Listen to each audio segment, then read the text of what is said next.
আবু তালেবের জীবনী পড়েন, নিজের সন্তান আলীকে কাছে রাখতো না, ভাতিজা মুহাম্মদ রাসূলুল্লাহকে বুকে নিয়ে ঘুমাতো। এত বেশি ভালোবাসা দিয়েছিল এই দুই চাচা খালি নবীর জন্মে। কিন্তু নবীজি যখন বললেন ইয়া আম্মি আবি তালিব লা ইলাহা ইল্লাল্লাহ হাজ্জুল লাকা ইনদাল্লাহি ইয়াউমাল কিয়ামাহ, রাওয়াহুল বুখারী। ও চাচা, জোরে বলা লাগবে না, শুধু আমার কানের কাছে মুখটা নিয়ে আস্তে করে বলেন লা ইলাহা ইল্লাল্লাহ, মুহাম্মাদুর রাসূলুল্লাহ বলার দরকার নেই, ওটা আমি নিজে জানি। আপনি শুধু আল্লাহর একাত্মবাদের ঘোষণাটা দিয়ে যান, জোরেও বলবেন না, আমার কানের কাছে মুখ নিয়ে একটু আমাকে শোনান, আমি সাক্ষী থাকি কিয়ামতের দিন আপনাকে আমি আল্লাহর কাছে ঝগড়া করে জান্নাতে দিয়ে দেব। পাশে দাঁড়িয়েছিল আবু সেহেল আর আবু লাহাব। আবু সুফিয়ান ডাক দিয়ে বলে, নেতা পড়বা, এতদিন বাপদাদার ধর্ম অনুসরণ করলে এখন ভাতিজারে নতুন ধর্ম অনুসরণ করে গ্রহণ করে কলঙ্কিত হবা। মানুষ তোমাকে কাপুরুষ বলবে, ভীরু বলবে, বদনাম হবে তোমার। আবু তালেব ওই দিন বলেছিল, মুহাম্মদ ভাতিজা আমার, আমি তোমাকে ভালোবাসি, তোমার জন্মের পর থেকে আমি খুশি, কিন্তু তোমার এই আদর্শটা আমি মানতে পারলাম না, তুমি আমাকে মাফ করে দিও। মাফ করার মালিক কি নবীজি না আল্লাহ? আরো জোরে বলেন। আমি সংক্ষেপ করছি এই কারণে দুইজন চাচার জীবনী আমি পুরা পড়েছি। নবীর জন্মে এত খুশি যারা ছিল, দেখলেন নাকি বললাম, কিন্তু দুইজনেই জাহান্নামী। দুইজনে কি বলেন বলেন? একজনের পায়ের নিচে শুধু একটু ফিতা লাগিয়ে দেবে জাহান্নামের, মাথার মগজ পর্যন্ত টকবক করে ফুটতেই থাকবে। আর আবু লাহাব জাহান্নামী, এটা আল্লাহ কোরআনে কারিমে সূরা লাহাব তার নামে নাযিল করে জানিয়েছেন, সায়াসলা নারান যাতা লাহাব। বলেন নাউযুবিল্লাহ। বগুড়াবাসী সিস্টেম অপর পৃষ্ঠায় দেখুন, আরো দুইজন চাচার নাম আমরা জানি, একজন হযরতে আমির হামজা আর একজন হযরতে আব্বাস রাদিয়াল্লাহু তাআলা আনহুমা। এই দুইজন চাচা শুধু নবীর জন্মের সময় খুশি ছিল তা না, আমরা নবীর আদর্শ পেয়েও খুশি ছিল। একজন চাচা হযরতে আব্বাস নবীর আদর্শ পেয়ে খুশি, তার প্রমাণ তার মুখের কথা, মান সাকা তাকামাল ঈমান মান রাদিয়া বিল্লাহি রাব্বা ওয়া বিল ইসলামি দীনা ওয়া বি মুহাম্মাদির রাসূলিল্লাহ সাল্লাল্লাহু আলাইহি ওয়াসাল্লাম নাবিয়্যাও ওয়া রাসূলা, রাহু মুসলিম।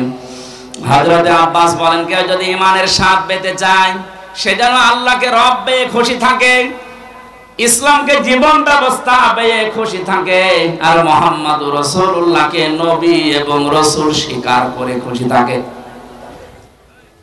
তিনি যে রাসূলের আদর্শ পেয়ে খুশি ছিলেন, এই কথাই তার প্রমাণ। আরেকজনের দিকে তাকান, হযরতে হামজা রাদিয়াল্লাহু তাআলা আনহু। নবীদের আদর্শ মানতে গিয়ে নিজের শরীরকে উহুদের ময়দানে ৭০ টুকরা করেছেন, নবীর আদর্শ ছেড়ে দেননি। তার জীবনী পড়তে গিয়ে পেয়েছি, হযরতে হামজাকে ওরা এত টুকরা করেছিল, লজ্জাস্থান পর্যন্ত কেটে বাঁধিয়ে দিয়েছে। শেষ পর্যন্ত বিভিন্ন জায়গায় পাহাড়ে লতা পাতা দিয়ে নবীজি তার লাশটা যখন ঢাকলেন, মাথা থেকে পা পর্যন্ত তার নিজের পাগড়ি দিয়ে ঢেকে দিলেন, পাহাড়ের লতা পাতা দিয়ে পায়ের শেষ অংশে ঢেকে দিলেন। ডাক দিয়ে বললেন, রব্বুল আলামিন, আমার এই চাচা হামজার উপরে আমি এ পর্যন্ত খুশি আছি, হে আমার মালিক, তোমাকে বলছে তুমি আমার চাচা হামজার উপরে খুশি হয়ে যাও। বগুড়াবাসী, আগে দুইজন চাচাও তো আদর করেছে, মহব্বত দেখিয়েছে, ভালোবেসেছে, কিন্তু জন্মে কথা বলেন না কেন? ওই দুইজন চাচার শুধু মহব্বত ছিল, ভালোবাসা ছিল, আদর ছিল, জন্মে মিলাদে, কিন্তু আদর্শ মানতে তারা নারাজ। এই দুইজন চাচা জন্মেও খুশি, আদর্শ পেয়ে খুশি, তাদের জন্য নবীজির বক্তব্য দেখে, হে আমার মালিক, আমার চাচা হামজার উপরে আমি এ পর্যন্ত খুশি আছি,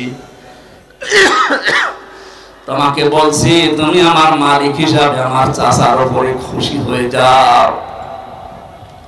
নবীজি যদি কথা বলে কারো পক্ষে, আল্লাহ খুশি না হয়ে পারবে? আর বুঝতে পারলাম এই চারজনের জীবনী পড়ে দুইজনে শুধু মিলাদ নিয়ে খুশি, জাহান্নামী, দুইজনে মিলাদেও খুশি, সিরাতেও খুশি, এজন্য দুইজনে জান্নাতি। আশা করছি আমার কথার অর্থ বুঝেছেন।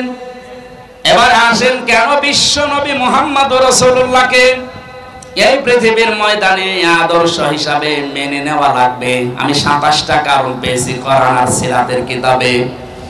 একটা একটা করে যে কয়টা বলা যায় দেখি। রব্বুল আলামিন বলেন, লাকাদ কানা লাকুম ফি রাসূলিল্লাহি উসওয়াতুন হাসানাহ ইলা আখির আয়াত। অবশ্যই আমি তোমাদের জন্য মহত্তম আদর্শ লুকিয়ে রেখেছি আমার রাসূলের জীবনে। আমার এখানে দুইটা প্রশ্ন। আল্লাহ পাক বিশ্বনবী মুহাম্মদ রাসূলুল্লাহর নাম জানতেন না? কথা বলেন না কেন? ওনার নাম যে মুহাম্মদ, এই শব্দটা আল্লাহ জানতেন না? ফি রাসূলিল্লাহ দিলেন কেন? আমাদের আদর্শ মানা রাখবে মুহাম্মদ ইবনে আব্দুল্লাহকে না রাসূলুল্লাহকে। এবার আমার প্রশ্ন, উনি রাসূল হয়েছিলেন কি জন্মেই? বলেন। যিনি উনি পৃথিবীর সর্বপ্রথম নবী, শেষ নবী, এই কথা আমরাও মানি, কিন্তু ঘোষণা দেওয়া হিসাবে উনি কিন্তু 40 বছরই নবুয়ত পেয়ে ঘোষণা হয়েছে। পুরা আরব জাহানে 40 বছরের আগ পর্যন্ত কেউ নাকি নবী বলতো না, বলতো মুহাম্মদ ইবনে আব্দুল্লাহ। বলেন। উনি রাসূলুল্লাহ হয়েছেন, নবী হয়েছেন কত বছর বয়সে? আরো জোরে। এর আগে পুরা আরব জাহানে ওনাকে নাম দিয়েছিল মুহাম্মদ ইবনে আব্দুল্লাহ আস-সাদিক আল আমিন।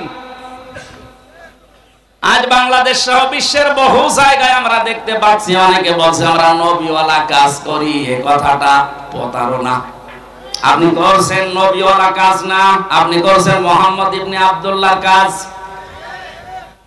কারণ মুহাম্মদ ইবনে আব্দুল্লাহ 17 বছর বয়সে হিলফুল ফজল শান্তির সংঘ গঠন করার মাধ্যমে ভালো ভালো কাজের আঞ্জাম দিয়েছিলেন।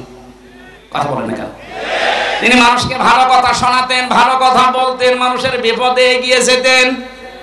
এই কাজগুলো করেননি? সিরাত ইবনে হিশাম দেখেন, এই কাজগুলো তিনি করেছিলেন। কি বুঝলেন এখানে? আপনিও যে কাজগুলো করেন এগুলো কিন্তু মুহাম্মদ ইবনে আব্দুল্লাহর কাজ। আর রাসূলুল্লাহর কাজ কি? তিনি যেই দিন রাসূল হচ্ছেন তার মানে 40 বছর বয়সে, ওই দিনই জিবরাইল তাকে বলেছিল ইকরা। তিনি বলেছিলেন মা নাবিল বারি, আমি পড়তে পারি না। 3 বার বলার পরও যখন বললেন আমি পড়বো না, পড়তে পারি না, এত জোরে চাপ দিয়েছিলেন, 4র্থ বার তিনি বললেন ইকরা বিসমি রাব্বিকাল্লাযী খালাক। নবীজি জিবরাইলের সঙ্গে সঙ্গে 5টা আয়াত পড়েছিলেন। প্রশ্ন আসতে পারে প্রথম 3 বার পড়লেন না কেন? জবাব হচ্ছে 3 বারই জিবরাইল শুধু ইকরা পড়েছিলেন, যে পড়ো পড়ো। নবীজি প্রশ্ন করলেন ভাই জিবরাইল আমি পড়বো কি? বারবার যে আমাকে পড়তে বলেন, আমি কি পড়বো?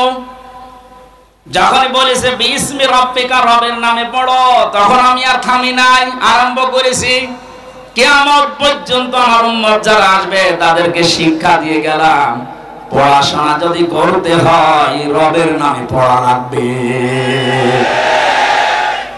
এই 15.5 বছরে অনেক পড়া পরিবর্তন হয়েছে না হয়নি? ঢাকা বিশ্ববিদ্যালয় থেকে ইকরা বিসমি রাব্বিকাল্লাযী খালাক এই মনোগ্রাম বাদ দিয়েছে। কবি নজরুল ইসলাম কলেজ থেকে ইসলাম বাদ দিয়েছে। এখন বলছেন না? ইসলামী বিশ্ববিদ্যালয় কুষ্টিয়া রব্বি জিদনি ইলমা এইটাও বাদ দিয়েছে। যত জায়গায় যত কিছু বাদ হয়েছে 15.5 বছরে নবীর উম্মতেরা এখন যেহেতু দায়িত্ব পাচ্ছে, আহ্বান জানাবো ওইগুলো সব যেন ফিরিয়ে নিয়ে আসা হয়। কারণ রব ছাড়া আমরা পড়তে চাই না। রবের নাম বাদ দিয়ে যে পড়া হয় ওটা পড়া না। এক কথা বুঝতেছেন? এখন প্রশ্ন আসতে পারে তাহলে অন্যান্য দেশ এত উন্নতি করে, তারা কি রবের নামে পড়ে? উন্নতি হয়েছে কিন্তু অবনতিও আছে। আমি সিঙ্গাপুর, মালয়েশিয়া সহ কতগুলো দেশ ঘুরে আসলাম, ওদের যে চরিত্র আমি দেখে এসেছি। বাকি যে দেশগুলোর নাম বললাম না, ফ্রি সেক্সের দেশ, লেখাপড়া ওরা আমাদের সাথে কম করে নাই। রাস্তার ধারে দাঁড়িয়ে মা বাবার সামনে জেনা করছে, এ কি মানুষ না কুত্তা? হ্যাঁ বলেন। রবের নামে যদি আপনি পড়াতে পারতেন, এখানে মা বাবা আর বড় ভাই যারা আছেন দায়িত্বে, আমি আপনাকে গ্যারান্টি দিচ্ছি 3টা বছর আপনি কোরআনের শিক্ষা সেখানে দেওয়া হয়, এই তালিমুল কোরআন অথবা যে ক্যাডেট মাদ্রাসা যাই বলেন, এখান থেকে 3টা বছর পড়িয়ে নেন। বাকি ওকে ডাক্তার বানাবেন, ইঞ্জিনিয়ার বানাবেন। জনাব শাহাবুদ্দিন সাহেব ওনার ছেলেকে বানিয়েছে ইঞ্জিনিয়ার, আর একটা ইবনে সিনা। এইরকম আপনি তুলে দেন, কোনো অসুবিধা নেই। 3টা বছর কোরআনের শিক্ষা দিয়ে দেন, 2টা গ্যারান্টি আপনাকে আমি দিলাম, জীবনে এই ছেলে কোনোদিন নেশা করবে না। যদি শয়তানের ধাক্কায় পড়ে কোনোদিন করেও, ও ফিরে আসবে, কারণ ওই নূর আছে ভেতরে। 2 নম্বরে জীবনেও কোনোদিন আপনাকে বৃদ্ধাশ্রমে দেবে না। আশা করছি আপনি কাজে লাগাবেন। নবী মুহাম্মদুর রাসূলুল্লাহ বললেন, জিবরাইল পড়তে বললে কি পড়বো? সেই বলেছে রবের নাম উনি পড়া আরম্ভ করেছেন। আজকে আমাদের এই দেশে শুরু হবে সিরাতুন নবীর আসল, যে আমরা রব ছাড়া অন্যের নামে পড়তে চাই না। অনেকে বাবার নামে পড়া আরম্ভ করেছিল। কিসের বাবা? আমরা পড়তে চাই কার নামে বলেন? ফিরে আসলেন ওখান থেকে, ডাক দিয়ে বললেন, জাম্মেলুনি জাম্মেলুনি ইয়া খাদিজা, আমি ভয় পেয়েছি, আমাকে জড়িয়ে দাও কম্বল দিয়ে। হযরতে খাদিজা বলেছিলেন, স্বামী আল্লাহি কাল্লা, 2 বার কসম দিলেন, আল্লাহি আল্লাহর কসম, কাল্লা কখনো না, লা ইখজিকাল্লাহু আবাদান। এতটুকু শব্দের ভেতরে খাদিজা 3 বার আল্লাহর নাম বলেছেন, অথচ তিনি তখন মুসলমান হননি। একটা অমুসলিম কসম দেওয়ার সময় একটা বাক্যে 3 বার আল্লাহর নামের ঘোষণা দেয়, আর দেশে হাজারো মুসলমান আমরা দেখি কসম দেওয়ার সময় কসম দিয়েছে বাবার নামে। তার জীবিত বাবা হলে হয়, কবে মরে গেছে সে বাবার নামে। এখান থেকে একটা মাসলা বের হয়, কসম দেওয়ার জন্য আল্লাহ বাদে কারো নামে কসম দেওয়া জায়েজ নেই, হারাম। সুতরাং আল্লাহ বাদে কারো নামে আর কসম দেবেন বলেন? বিশ্বনবী এসে 5টা কথা শুনলেন খাদিজার কাছে। প্রথম নম্বরে বলেছিলেন, স্বামী আমার ভয় পাবেন না, আল্লাহ কখনো আপনাকে অপমান অপদস্থ ভয় দেখাতে পারে না, কারণ আপনি আত্মীয়তার সম্পর্ক ঠিক রাখেন। ও বাংলার মুসলমানেরা, যারা রক্তের সম্পর্কগুলো ঠিক রাখে, আত্মীয়তার সম্পর্কগুলো জুড়ে রাখে, তাদেরকে আল্লাহ পাক নির্ভয় করে দেয়। পৃথিবীর কেউ তাদেরকে ভয় দেখাতে পারে না। আর আমরা দেখি এগুলো যারা ঠিক রাখে না, তাদের মনের ভেতরে হাজারো অজানা ভয়। জেলে যাওয়ার আগে একবার মাহফিল থেকে আসার সময় এক পুলিশ গাড়ি থামিয়ে আমার বসো হুজুর বুকে ফু দিয়ে দেন। কেন? দায়িত্ব পালন করতে গিয়ে দেখি হঠাৎ তাল গাছের ভেতরে কি যেন নড়ে উঠলো, আমি ভয় পেয়েছি। তুই তো ভয় পাবি, কারণ মানুষকে ঠেকায় আর মানুষের অধিকার নষ্ট করে, হক নষ্ট করে, উল্টা পাল্টা টাকা কামাই করে। যারা মানুষের অধিকার নষ্ট করে না, হক নষ্ট করে না, রক্তের সম্পর্ক ঠিক রাখে, তাদের ভেতর থেকে আল্লাহ ওয়াসানা ভয়গুলো দূর করে দেয়। মেয়েরা যারা এসেছেন, সম্মানিত মা বোনেরা, হাদিস বলছে, কোন মেয়ে লোক যদি চায় যে আমার স্বামী বেশি দিন বেশি থাক, আমার স্বামীর হায়াত বেড়ে যাক, তার সম্পদ বেড়ে যাক, তার সম্মান বেড়ে যাক, সে যেন স্বামীকে বারবার তাকিদ দেয়, স্বামী তুমি যা করো করো, কিন্তু সম্পর্কগুলো ঠিক রাখো। তোমার মায়ের সাথে, বাবার সাথে, বোনের সাথে, ভাইয়ের সাথে, ফুফুর সাথে, চাচার সাথে, আমারগুলো যদি নাও করো, অন্তত এইগুলোর সম্পর্ক ঠিক রাখো। কিন্তু 100টার 98টা পরিবারে আজ বাংলাদেশে বোর কারণে আমরা এই রক্তের সম্পর্কগুলো ঠিক রাখতে পারি না। কারা কারা পারছেন না হাত তোলেন তো।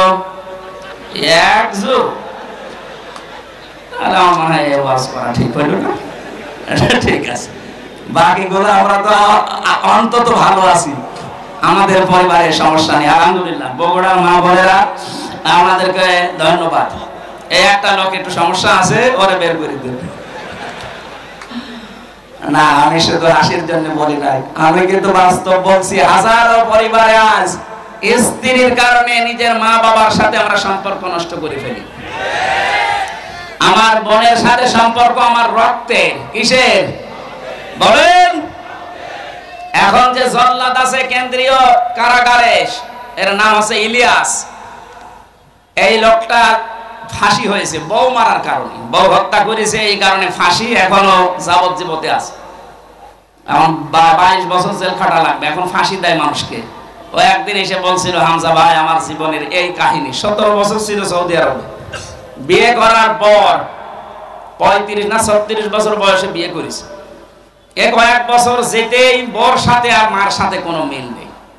আমি আমার বোনকে কিছু দিলেই বউ মন খারাপ করে, মাকে কিছু দিলেই মন খারাপ করে। শেষ পর্যন্ত কি করবো, ওরে আমি একটু সতর্ক করার জন্য একটা থাপ্পড় দিয়েছিলাম, এক থাপ্পড়েও ছাতা মরে গেছে।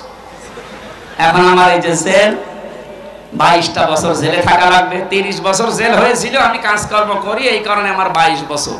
তো বলেন, একটা লোক ওইদিকে গেল 34-35 বছর, এদিকে 22 বছর, ওর জীবনে আর কি থাকবে বের হলে? ওকে খুব বড় অপরাধ করে গিয়েছে জেলে।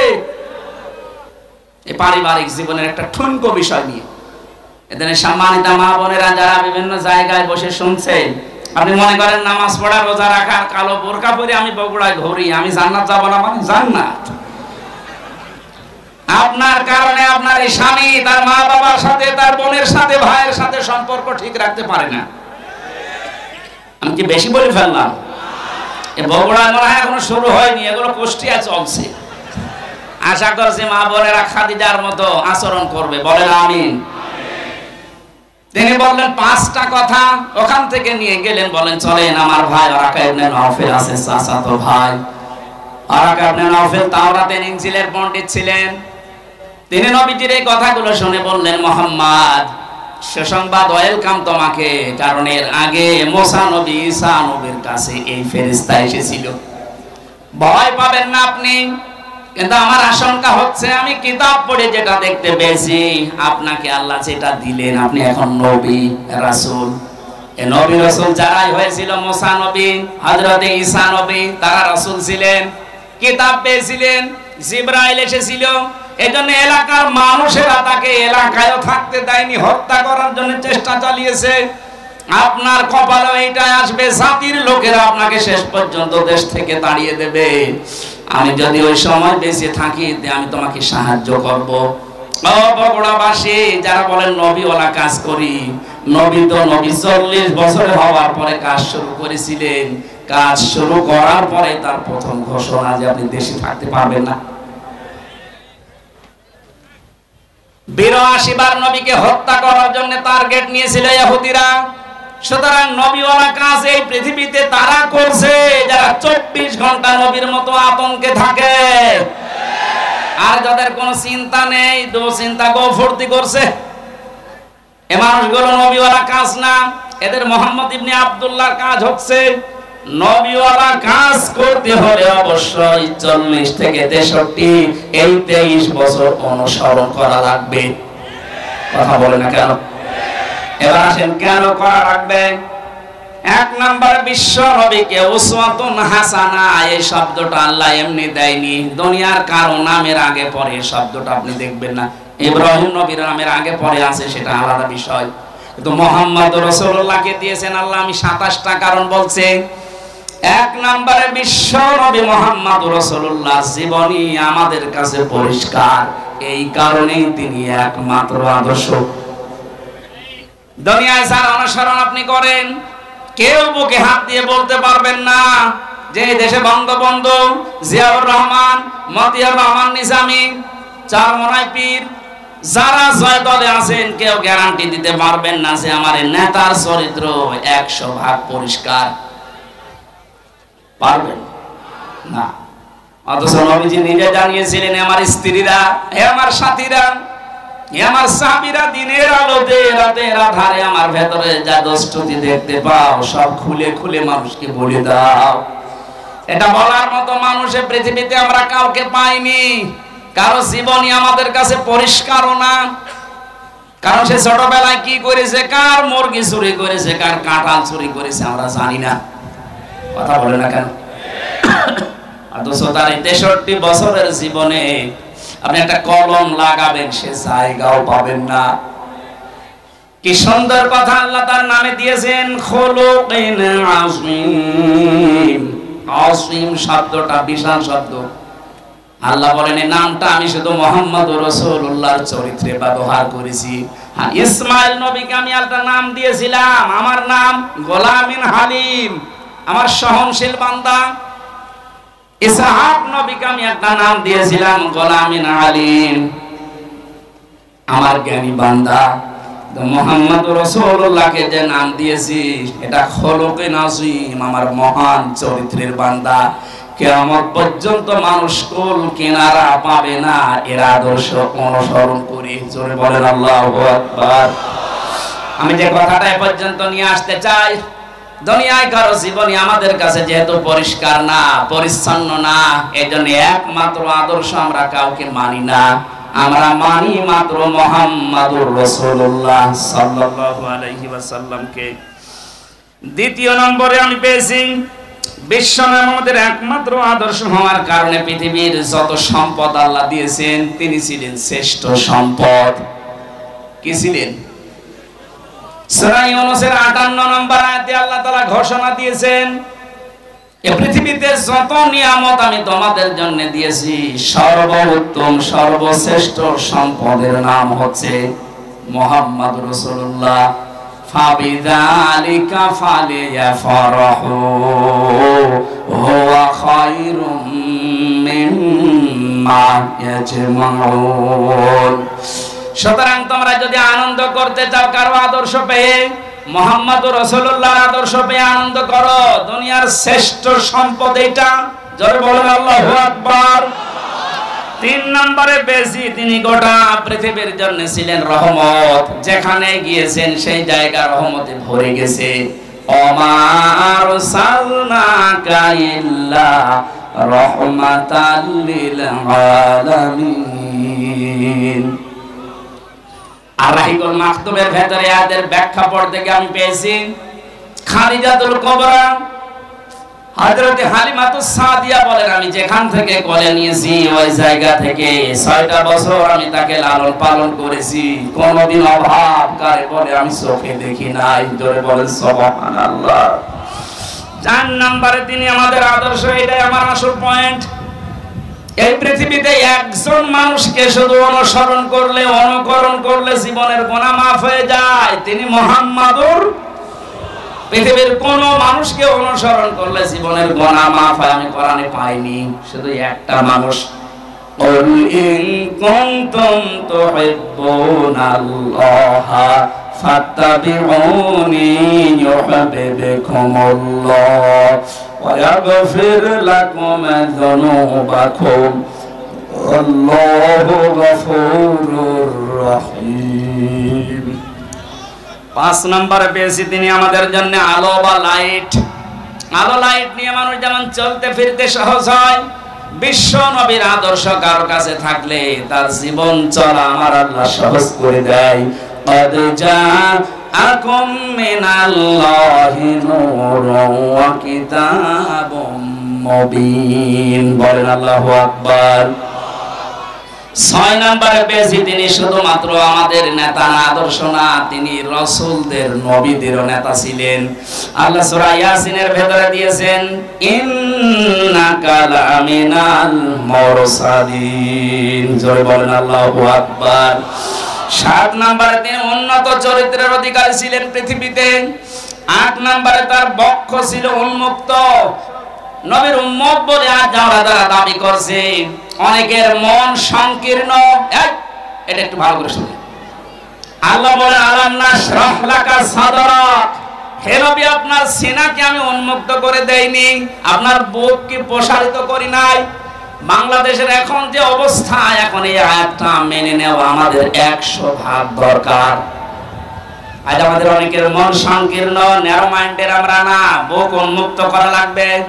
প্রশস্ত করা লাগবে বুককে মুহাম্মদুর রাসূলুল্লাহর মতো। এই কথা বলেন না কেন? এত বড় বড় অপরাধীকে যদি আল্লাহর নবী মাফ করে নিজের বুকের কাছে নিতে পারেন, যেটার আদর্শ ডাক্তার শফিকুর রহমান দেখাচ্ছে, তার মতো অত্যাচারিত নির্যাতনের শিকার তো আপনি হননি। তার ছেলে এখনো ছেলে, তার স্ত্রী অসুস্থ, তারপরে কঠিন পরিস্থিতিতে যদি তিনি উদার হয়ে সব ক্ষমা করে দিতে পারেন। আমাদের ছোটখাটো ভাইরা অনেকে ভুল করেছিল, 15 বছরে অনেক মানুষ তাদেরকে উল্টা পাল্টা নামে ডাকছে। আমার বিশ্ববিদ্যালয়ের বড় ভাই, এই নাটোরের সন্তান মাওলানা আব্দুল বারী রশিদি, আপনাদের বগুড়াতে এখন থাকে। ওনার জীবন চরিত্র নিয়ে অনেকে আমার কাছে মেসেজ পাঠায় যে উনি বাতিলের সাথে হাত মিলিয়ে এই কাজ করেছিল। আরে ভাই, বাস্তবতা, স্থান, কাল, পাত্র ভেদে কাজ করা লাগে। আমাদেরকে যারা দায়িত্ব দিয়েছিল জেলখানার ভেতরে, ওরা মানুষ নামে জানোয়ার ছিল। আমরা যদি ওই আচরণ ওই সময় করতাম তো দুনিয়ায় আর বের হতে পারতাম না, ওখানে মরা লাশ হয়ে বের হতাম। এদেশে বহু জায়গা এরকম ছিল যেখানে স্থান, কাল, পাত্র ভেদে বাস্তবতার নিরিখে নেশা লেগেছিল। বাড়ি ভাই যদি ভুল করেও থাকে, উনি আল্লাহর কাছে জবাব দেবেন। ওনাকে বুকে টানতে আপনার এত উল্টা পাল্টা ফতোয়া আসে কোত্থেকে? উনি বিশ্ববিদ্যালয়ের সাংস্কৃতিক সম্পাদক ছিলেন ইসলামী ছাত্র শিবিরের। ওই পর্যায়ে না গেলে ওনার এমনি চেহারা দেখে দিয়েছিল। মানুষের মনের খবর যেহেতু আল্লাহ জানে, কি উদ্দেশ্যে কি করেছিল সেটা আল্লাহ জানে। মানে একটা মোনাজাত করেছিল, ওইটা নিয়ে আপনি ফতোয়াবাজি করেন, আপনার জীবনে ভুল নেই। এই জন্য কোন মানুষের ভেতরের অবস্থা যেহেতু জানেন না, উপরে কিছু দেখে আন্দাজে ধারণা করলে আপনার কবিরা গুনাহ হবে। আমি আশা করছি আপনার বুক হবে উন্মুক্ত। আপনি রাসূলকে সিরাত শুনতে এসে তার আদর্শ মানার জন্য বসে আছেন, আর আপনার মন এখনো পর্যন্ত ন্যারো মাইন্ডের হয়ে বসে আছে। এখন যে অবস্থা চলছে, আমরা যদি সব একটা একটা করে মাইনাস করে দিই, এই যে 14 ভাগ মানুষ এই দেশে এখনো জালেম আছে, জালেমের উত্তরসূরি। কালকে আন্তর্জাতিক রিপোর্ট পেয়েছি একটা, এদেশের 28 জন মানুষ, 100 জনের 28 জন জাতীয়তাবাদী দল বিএনপি, যেটা নাম শুনি আমরা, এনাদেরকে সাপোর্ট করছে। জালেম যারা বিদায় নিয়েছে তাদেরকে 100 জনের 14 জন এখনো এই দেশে সাপোর্টার আছে। 100 জনের 58 জন ইসলামপন্থী মানুষ এই দেশে অলরেডি এখন তৈরি হয়ে গেছে। 1 মাস 8 দিনের যে অবস্থা দেখতে পাচ্ছি, আমার তো মনে হচ্ছে এই অবস্থা যদি চলতে থাকে 58 না 70 ভাগ হতে আর বেশি দিন দেরি হবে না ইনশাআল্লাহ। 53টা বছর বাবা চালিয়েছিল, চাচা চালিয়েছে, স্বামী চালিয়েছে, বউ চালিয়েছে, ভাবিও চালিয়েছে। শুধুমাত্র কোরআন দিয়ে দেশ চললে কেমন দেখা যায় এটা বাকি আছে। এটা এবার দেখার সময় এসেছে। এটা দেখতে চান না যে এটা দিয়ে বাংলাদেশ চলুক? কারা কারা চান দেখে? লিল্লাহে তাকবীর।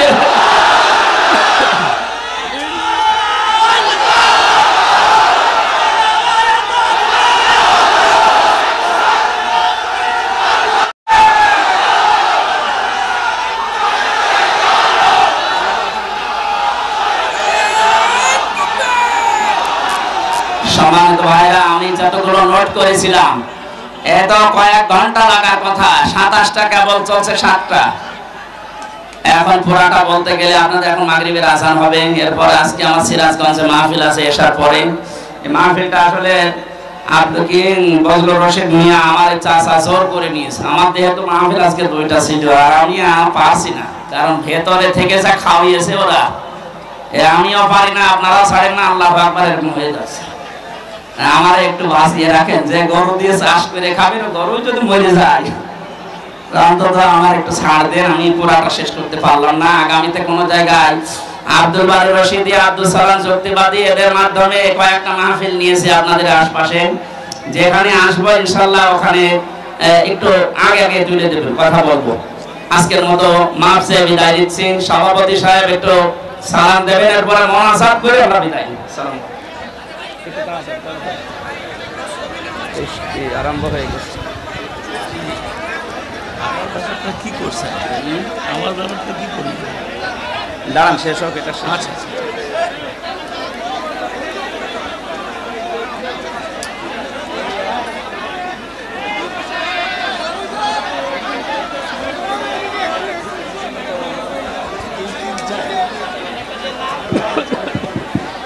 একটু তাড়াতাড়ি তাড়াতাড়ি। সম্মানিত বগুড়াবাসী, আমরা দীর্ঘক্ষণ আমাদের আজকের প্রধান অতিথি আন্তর্জাতিক খ্যাতিসম্পন্ন আমির হামজা বক্তব্য শুনলাম। যে বক্তব্য শুনলাম সেটা আমাদের বাস্তব জীবনের প্রতিফলন ঘটাতে হবে।